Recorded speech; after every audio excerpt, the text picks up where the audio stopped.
अरे थांबा थांबा, तुम्हाला सांगतो आम्ही इथे कसं पोचलो ते. सो दापोलीच्या जवळ ना दादाने सांगितलेलं एक हिडन वॉटरफॉल आहे. तिथे चला सगळ्यांनी ट्रेकिंग करायला जाऊया.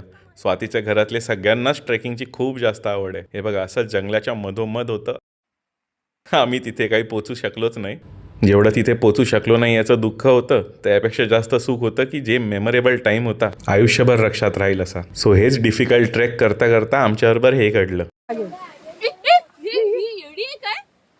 यात परीची चूक नव्हती, जागाच तशी होती. हे बघा मी विनाकारण हिरोगिरी करताना, कारण की तेव्हा पाय खूप दुखत होते, ठणग्या मारत होत्या आणि हे असं अर्ध्या रस्त्यावरून आम्ही रिटर्न येत होतो. दादा बोलला की ठीक आहे ही जागा राहू दे, तुम्हाला वॉटर बॉडीज पाहिजे ना, चला तुम्हाला चांगल्या मस्त बीचवरती घेऊन जातो. आणि मग या बीचवरती घेऊन आला दादा आम्हाला. हे बघा किती सुंदर ना. या गोल्डन आरसाठी तुमच्याकडून आमच्या या रीलसाठी एक लाईक आणि एक कमेंट तर नक्की बनतं. बाकी नेक्स्ट ब्लॉगमध्ये तर भेटूयाच. बाय.